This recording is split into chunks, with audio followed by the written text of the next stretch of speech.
আদালতের নির্দেশ মেনে তীব্র গরমে শিক্ষা প্রতিষ্ঠান বন্ধ রাখার সিদ্ধান্ত কোথাও মানা হয়েছে, আবার কোথাও মানা হয়নি। এ নিয়ে দীর্ঘ রাত পর্যন্ত সিদ্ধান্তহীনতায় ছিলেন অভিভাবক এবং শিক্ষার্থীরা। শনিবার মাধ্যমিক পর্যায়ে সব শিক্ষা প্রতিষ্ঠান এবং রোববার সারা দেশের প্রাথমিক স্তরের শিক্ষা প্রতিষ্ঠান খুলবে। আরও জানাচ্ছেন মুস্তাফা মল্লিক।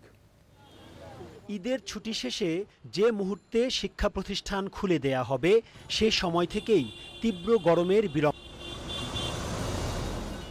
প্রথম দফায় সারা দেশের শিক্ষা প্রতিষ্ঠান বন্ধ থাকলেও পরে স্কুল খোলা ও বন্ধ নিয়ে দেখা দেয় অব্যবস্থাপনা।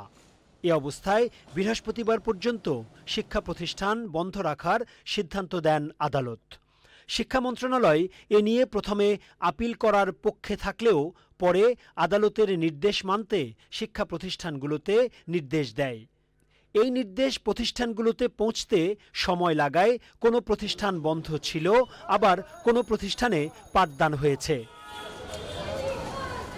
বৃহস্পতিবার ঢাকার সিদ্ধেশ্বরী গার্লস কলেজে পরীক্ষা হয়েছে।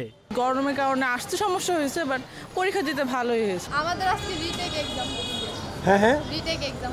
মিরপুরের ঢাকা কমার্স কলেজে শিক্ষা কার্যক্রম হয়েছে।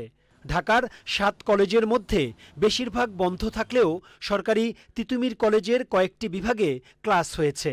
দেশের সব সরকারি প্রাথমিক বিদ্যালয় বন্ধ থাকলেও শীতাতপ নিয়ন্ত্রণ ব্যবস্থা আছে এমন শিক্ষা প্রতিষ্ঠানে পাঠদান হয়েছে। ক্লাসের ভিতর এসির জন্য ঠান্ডা লাগছে, বাইরে একটু গরম। এসি আছে, তাই আমরা অনেক শান্তিতে ক্লাস করতে পারি। শিক্ষকরা বলছেন, গরমে যারা আসেনি তাদের জন্য আছে অনলাইন কার্যক্রম। উপস্থিতিটা হচ্ছে, আমি বলবো যে মোটামুটি ভালোই আছে, কারণ বাচ্চারা তো পড়ালেখা ছাড়া একটু দূরে চলে যাচ্ছে, বাচ্চাদের কন্ট্রোল করতে পারছে না বাসায়। স্কুল অ্যান্ড বাসা এর ভিতরে আসলে গ্যাপ রাখলেই বাচ্চারা বিভিন্ন ধরনের ডিভাইস, বিভিন্ন ধরনের অন্য ধরনের অ্যাক্টিভিটিসে তারা চলে যায়। তো ওই সেন্স থেকে আমরা with the all respect of government, all respect of court, আমরা অফলাইন অনলাইন দুটাতেই আমরা আছি। স্কুলের অভিভাবকদের অনেকেই শ্রেণীকক্ষে পাঠদানের পক্ষে। স্কুলে কোনো পড়া ওরা ভিডিও কলে পড়ছে যেটা, সেটাও পাঠাচ্ছে, স্কুলেও এসি দিচ্ছে, তো এভাবেই যতটুকু পারা যাচ্ছে। কিছু কিছু বাচ্চারা তো অসুস্থ হয়ে পড়ছে, তাও আসতে হয়, কি করব। 2 দিন যেহেতু রানিং রেখেছে, বাচ্চাদেরকে একদম বন্ধ করে দিলে তো আসলে পড়ালেখা হচ্ছে না।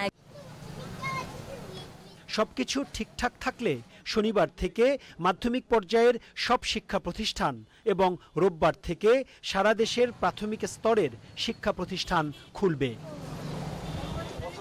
Mustafa Mallik, channel I, Dhaka.